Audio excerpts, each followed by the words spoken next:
Yeah, I guess I've got audio here. And so let me know if you can hear me, folks. Good morning, everybody.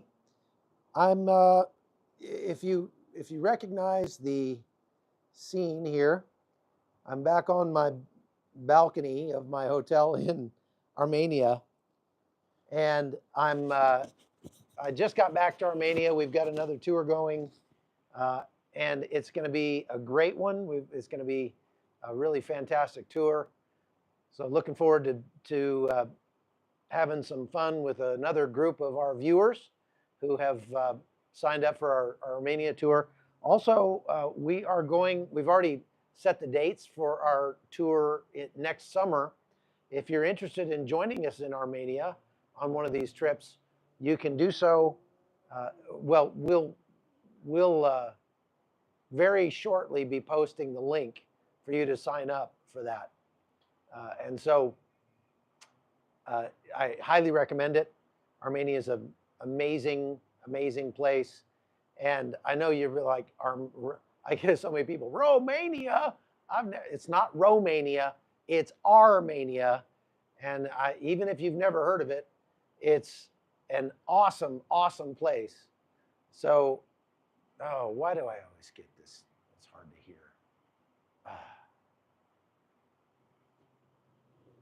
Let's see here. Maybe I can.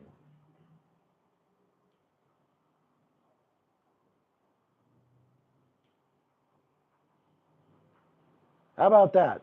Can you hear me now? Is that better? Okay, so I'm trying not to blow out the audio, but I did turn it up. So we'll see if this is a little bit easier to hear me now. All right, so I want to talk about what's going on in Lebanon, between Lebanon and Israel. First, before I get to the topic of the live, which is answering idiots, because, excuse me, you've got so many organizations that are just anti-Israel to begin with, that are coming out with allegations against Israel for using white phosphorus in that is contrary to international humanitarian law, and indiscriminately bombing civilian targets and that sort of thing. None of that is true. So I'm going to be talking about how we can be a little more well educated about the military aspect of what Israel is doing in Lebanon right now.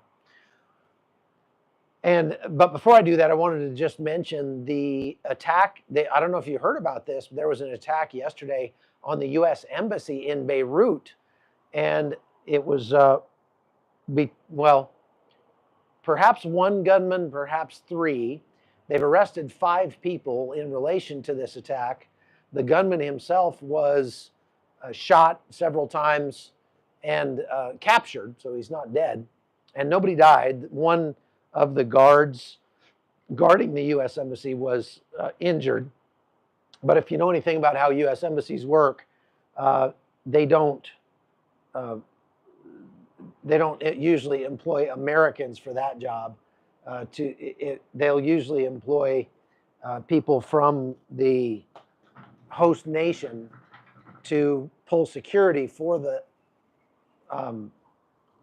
embassy.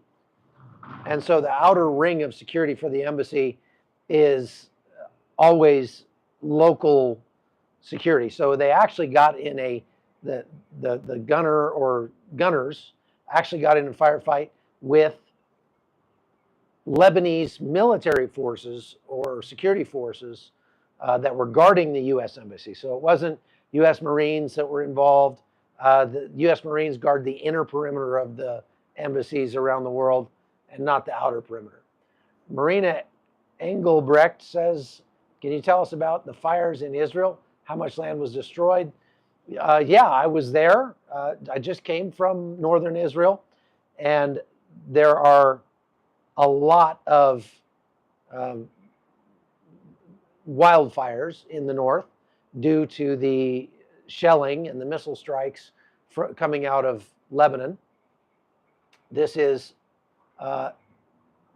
kind of a byproduct. You know, the way that the system works, their Iron Dome system, is it fires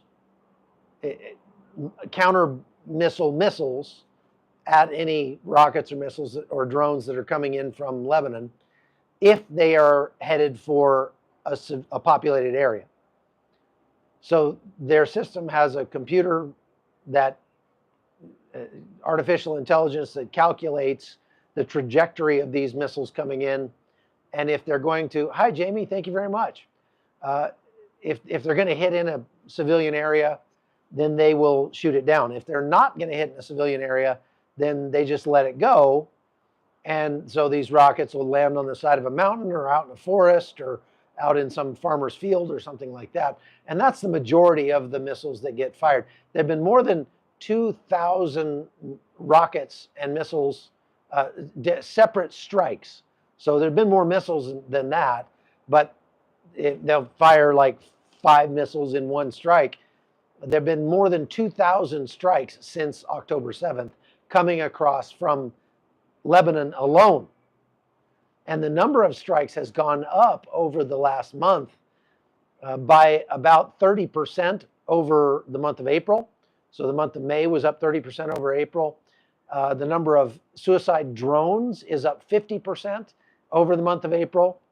And if you go back 4 months, the number of drone strikes is up 1,200%. So that's massive. And they had over 325 strikes alone in May. So the numbers are definitely going up. If I had to comment on why they are increasing the strikes, I would say they're trying to put pressure on Israel to accept some sort of ceasefire in the south. What they're actually doing is making it more likely that Israel is going to actually go in on the ground going on the ground inside Lebanon and push back Hezbollah. So a lot of people are talking about that. For my part, I could be wrong.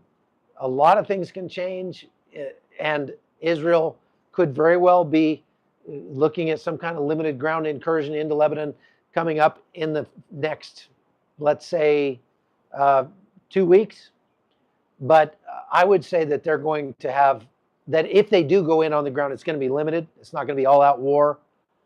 I think talking to people who kind of have their finger on the pulse in the north a little better than I do, what's more likely is that they will be training and preparing and getting ready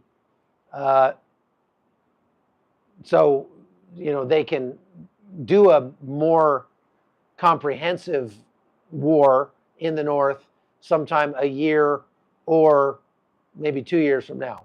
Somebody says I've been wrong a lot. Give me an example. Show me where I've been wrong, and we can talk about that. And will the U.S. help Israel if they go to war with Lebanon? Possible, not likely.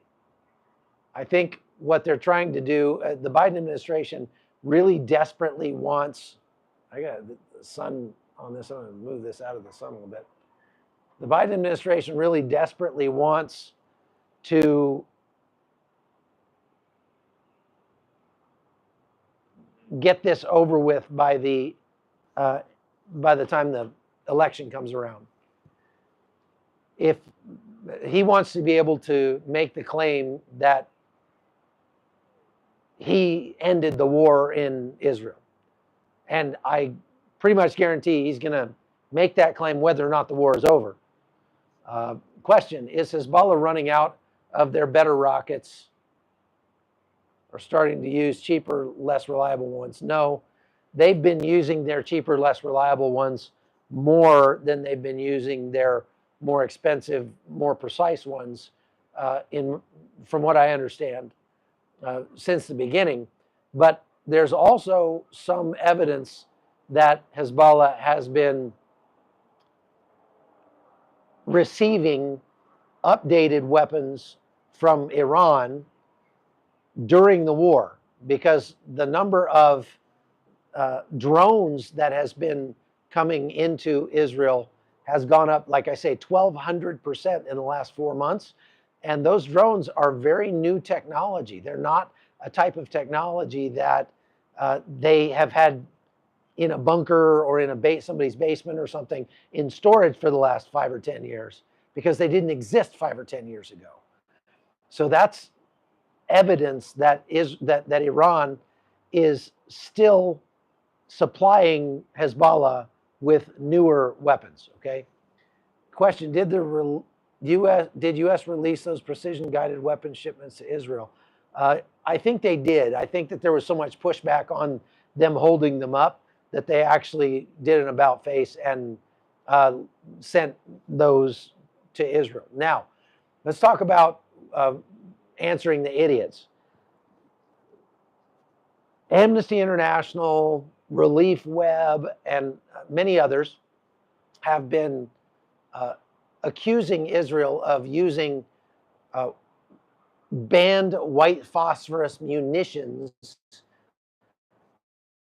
inside Lebanon against civilian targets in ways that make that a war crime.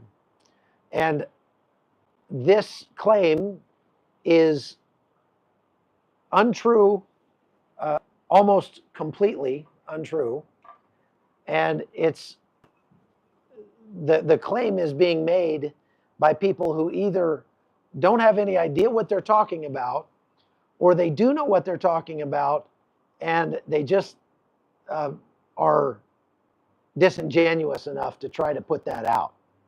Okay, so let me explain what I mean. Okay, first of all, okay, hold on, I just got a question here. What do you know about Russia building in the Red Sea? Okay, that's a different topic, so let's stay on topic here. You would be a great U.S. president. No, I wouldn't, because there's not enough Secret Service in the world to protect me from my wife if I ever run for president. So that's not going to happen. I'm trying to fix the lighting here. It's lighting's back there, so I was all backlit. It's a beautiful, beautiful day here in Armenia. Before I continue, I just want to show you this. You can see Mount Ararat pretty well, even though it's the afternoon. So I'm going to turn the camera around, and I've got to put the camera up here so you can see through the trees. I don't know if it'll work. Let's try that. You can see right over there, just above the bridge and to the right of the bridge a little bit, is Mount Ararat. Can you see it? That's where Noah parked the ark. It's a beautiful view from here. I kind of wish that they would trim this tree so that we could see it better, but okay, so let's hide right about there. Yeah, isn't that cool?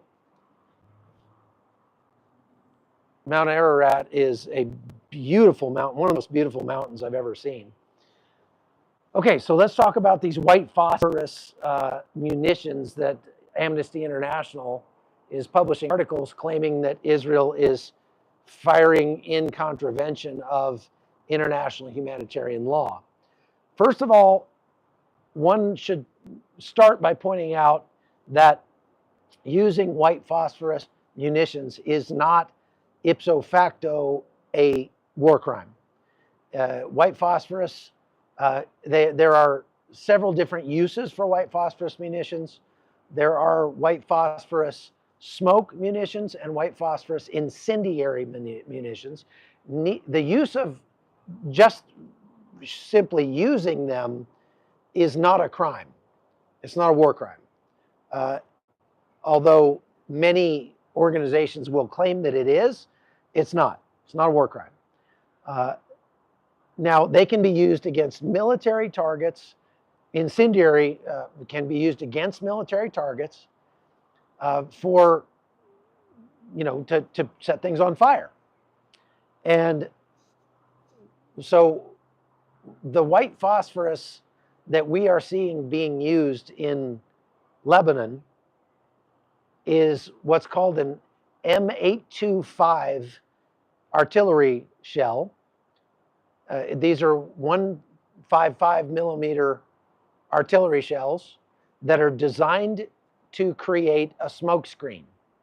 And so when you see these, if you look on the thumbnail of this live, you can see a photo of it.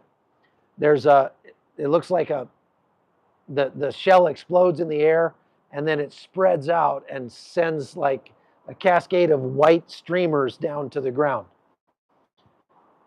That's an M285 smoke round, which is designed for creating a smoke screen. And it has about 12 pounds of white phosphorus in it, but the delivery method is that they're delivered with these felt wedges that are meant to smoke a lot. When they catch fire, they smoke a lot. And so these white phosphorus pieces are embedded in these felt wedges. And when this thing explodes, the air causes the white phosphorus to burn very hot. The felt wedges catch fire and create a ton of smoke. And it makes very thick smoke. But it's not toxic smoke. It's not tear gas. It's not CS gas. It's not, nerve agent or anything like that. And it is not a war crime or a crime against humanity to use that really in any way, shape, or form. Those M825, M825 munitions are just smoke grenades. And we used to use them in training a lot. Though we used to have all kinds of different munitions that we'd use on the training ranges to create warlike conditions. And they can use this because, for example, Hezbollah is setting up in a civilian town or in a civilian area that overlooks the border with Israel. And they're trying to fire anti-tank guided missiles, which are wire guided missiles, from that civilian area into Israel. And Israel doesn't want to drop a bomb on that civilian area for obvious reasons, because they don't want to kill civilians, even though they could legitimately bomb the area because Hezbollah is making it into a military target by using it to shoot anti-tank guided missiles at Israeli towns, cities, vehicles, whatever. And so rather than dropping a airstrike, dropping an actual bomb on top of that civilian area where there are likely civilians being held, Israel drops smoke between that place and the place that the Hezbollah guys are aiming at. Okay, so they put a big smoke screen down, and then the Hezbollah guys can't see what they're shooting at, and they're less likely to kill people in Israel. And so it's a method of avoiding civilian casualties on both sides. Because Hezbollah, for their ATGMs, they've got to have a line of sight. They got to keep their eye on the target. So let's say it's a tour bus full of tourists that's driving by, and Hezbollah wants to shoot it with an ATGM. They've got to fire the missile and then maintain the target in their sights all the way while the missile flies. It could take 20 seconds to fly over and hit that bus. And they've got to keep targeting the bus until the missile hits. But if Israel fires smoke, then they can't see the bus anymore and they can't target it. It makes it a lot harder. So that's a good reason why Israel would use these M825 rounds to create a smoke screen. So it's a way of not killing civilians. It's not a way of targeting civilians. Now, there is an incendiary round that we have and that Israel has called an M110. It also contains white phosphorus, about 10 pounds of white phosphorus in that round, but the delivery system is completely different. You don't have the felt wedges, you just have pieces of white phosphorus that fall to earth and they burn very hot. You can't put them out with water, and they're meant to catch things on fire. Well, if you go back and read some of the reports that Amnesty International has put out about the strikes that Israel has made into Lebanon, they will literally say in their reports that we went to the site of one of these Israeli strikes using white phosphorus, and the locals showed us some of these felt wedges that when you uncover them, take the dirt off of them, they catch fire again. Well, the presence of felt wedges means that Israel was firing M825s and not M110s. They were literally firing smoke canisters into that area to avoid having to bomb the area because they knew there were civilians there. And so, no, Israel is not committing war crimes by using white phosphorus in Lebanon. And the fact that Amnesty International either doesn't know the difference or they do know and they're just lying, which is more likely, is one of the reasons why the media keeps reporting that Israel is committing war crimes in civilian areas. The other thing that they assume by their reporting, when you read their articles and their reports from Amnesty and Relief Web, they assume that they are indiscriminately dropping these things on civilian areas. Well, I'll tell you one thing, Israel doesn't do anything indiscriminately. They can't, because they have a lawyer sitting right next to the targeting operator, the targeting officer. In every case, they cannot target anything without the lawyer signing off on it. And the lawyer's job is to make sure that whatever they are targeting conforms to Israel's purity of arms principles. And so if they are dropping smoke on these civilian areas, the civilians that they interview say, oh, the smoke was so thick I couldn't see my neighbor's house, and it smelled really bad and everything. Well, you know what? Stinky smoke is not a war crime.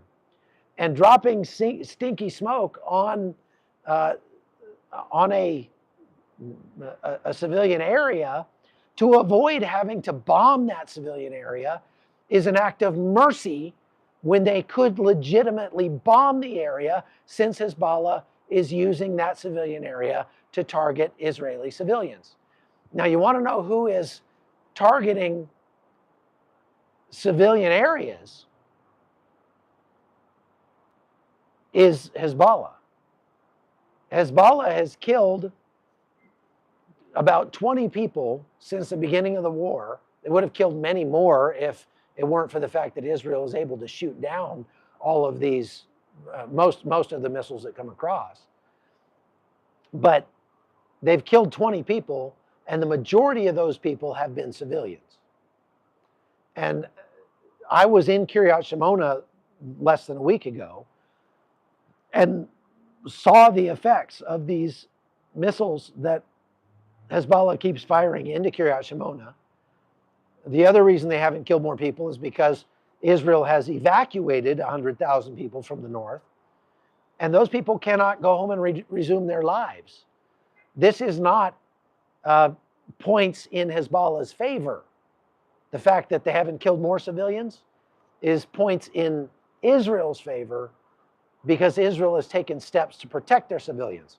What steps has Hezbollah taken to protect Lebanese civilians from this? Nothing.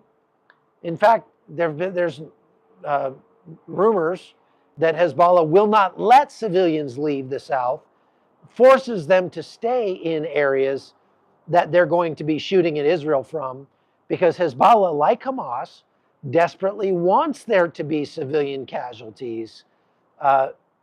And so there's that. Now, want to go back to the attack on the U.S. embassy in Lebanon that took place. The guy that they captured, that the attacker that they captured, that was shot in the commission of the crime of shooting at the embassy, was wearing a T-shirt that said ISIS in Arabic on it, said Daesh. Now, ISIS, for its part, has not officially claimed responsibility for the attack, but it is not a good sign that you have a guy who is aligning himself with ISIS attacking the United States Embassy in Beirut. You might remember that 36 years ago or so, something like that, that the U.S. Embassy was attacked in Beirut and killed a whole lot of U.S. Marines. I think it was 212 U.S. Marines killed in that embassy attack. And I've been there to the site of that embassy. It's no longer there because they blew it up.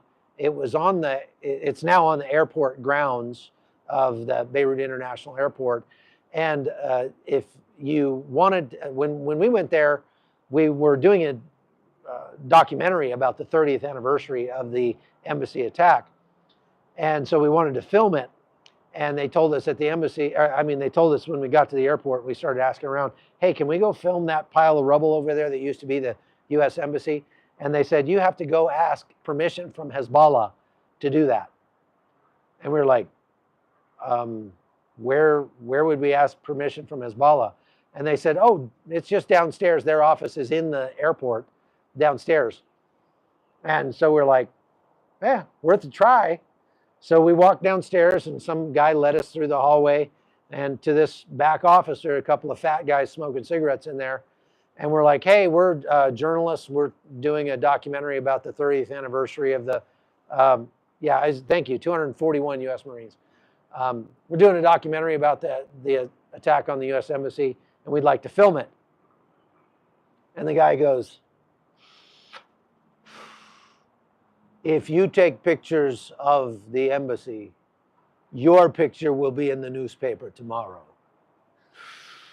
And we were like, okay, well, nice talking to you.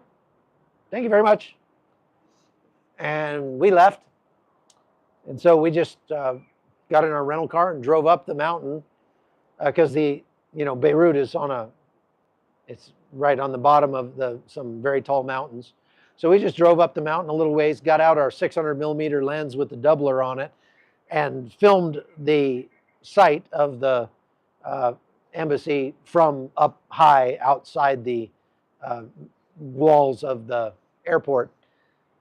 But wasn't real cool flying in there either, because as we were coming into for landing in Beirut, a bunch of guys on the plane jumped up we're coming in for landing. They jumped up out of their seats and started dancing around yelling, Allah Akbar, Allah Akbar, Allah Akbar. And I'm like, oh my gosh, here we go. Here we go. This is it. Not cool. And so I'm over there like trying to just look out the window and pretend I'm not an American. And they shouted Allah Akbar until we hit the ground. And then we eventually made it. We got our documentary shot and made it back out of there. And so Lebanon is actually a very beautiful place. The people are very nice for the most part. There are a lot of Christians in Lebanon, and many people in southern Lebanon are Christians. And what we've heard from the Christians in northern Israel that we've talked to is that the people that live in southern Lebanon are just as much victims of Hezbollah as the people in Israel are, because they're being used as human shields, just like Hamas uses human shields in Gaza. And so we need to pray for those people, as well as praying for the people in northern Israel. So the fires that are raging across northern Israel have not caused a lot of damage to populated areas or, you know, civilian infrastructure, so to speak. They've not, as far as I know, they haven't caused any deaths or injuries or anything. Maybe a few injuries, but it is burning a lot of the territory up there. It's very dry, very hot there right now. And when I was in Kiryat Shimona, the whole town was just covered in thick smoke. And so those fires are burning both sides of the border.